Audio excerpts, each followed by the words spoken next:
നമസ്കാരം, ഞാൻ Vinod. Final സ്റ്റഡീസിൻ്റെ English grammar ക്ലാസ്സിലേക്ക് ഏവർക്കും ഹൃദ്യമായ സ്വാഗതം. നമ്മൾ കഴിഞ്ഞ ക്ലാസ്സുകളിൽ പ്രിപ്പോസിഷൻസിൻ്റെ ഉദാഹരണങ്ങൾ പഠിച്ചു അല്ലേ?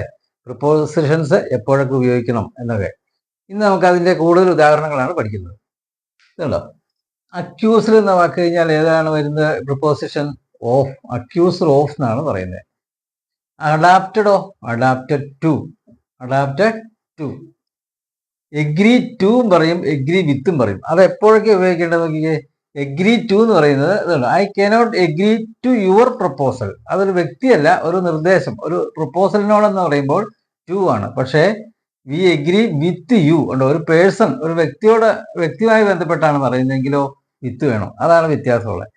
I cannot agree to your proposal, അതൊരു വ്യക്തിയോടല്ലല്ലോ പറഞ്ഞത്, നിങ്ങളുടെ നിർദ്ദേശത്തോട് എഗ്രി ചെയ്യാൻ സാധിക്കില്ലെന്നാണ് പറയുന്നത്. അങ്ങനെ വരുമ്പോൾ to. We agree with you, നിന്നോട് എനിക്ക് യോജിക്കാൻ കഴിയില്ല എന്നൊക്കെ അങ്ങനെ പറയുമ്പോൾ വിത്ത്. ആ വ്യത്യാസം മനസ്സിലാക്കി വയ്ക്കുക. എയിം അറ്റ് ഉണ്ടോ, എയിം അറ്റ് ആണ്. അപ്പോൾ എയിം കഴിഞ്ഞത് വേണം at. Apologise to, appeal to ഉണ്ടോ, അപ്പോളജൈസും അപ്പീലും ടു വരും.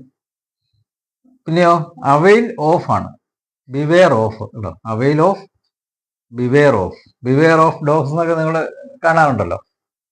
കൺഗ്രാജുലേറ്റ് ഓൺ, നമ്മൾ കൺഗ്രാജുലേറ്റ് ഓൺ യുവർ സക്സസ് എന്നൊക്കെ നമ്മൾ പറയാറുണ്ട് അല്ലേ? Congratulate on. Convict of, convict of. Accuser of ആണെന്ന് നമ്മൾ പഠിച്ചു അല്ലേ? Accuser of, convict of. Cure four, അത് ക്യൂർ ഓഫും ഉണ്ട്. അതിന്റെ വ്യത്യാസം എന്താണ്? There is no cure for AIDS. എയ്ഡ്സിന് വേറെ മരുന്നുകളൊന്നും ഇല്ല എന്നുള്ള അർത്ഥത്തിലാകുമ്പോൾ ക്യൂർ ഫോർ എയ്ഡ്സ്.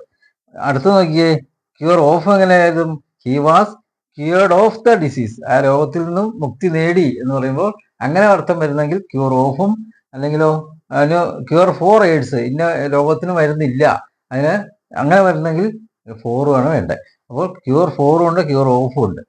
അപ്പോൾ ഒന്നുകൂടെ പറയാം, അക്യൂസ്ഡ് ഓഫ് എന്ന് പറയും, അഡാപ്റ്റഡ് ടു, എഗ്രി ടുവും എഗ്രി വിത്തും ഉണ്ട്. ഈ വ്യത്യാസം മനസ്സിലാക്കി വയ്ക്കുക. Aim at, apologise to, appeal to, avail of, beware of, congratulate on, convict of, cure for, cure of. ഇത് ക്യൂർ ഓഫും ഫോറും ഉണ്ട്. അതിൻ്റെ വ്യത്യാസം ഈ സെൻറ്റൻസ് നോക്കി മനസ്സിലാക്കുക. അപ്പോൾ ഇത് നിങ്ങൾ ഓർത്ത് വയ്ക്കുക. നിങ്ങൾക്ക് പരീക്ഷയ്ക്ക് പ്രൊപ്പോസിഷൻസിന് മാർക്ക് പോകാതിരിക്കും.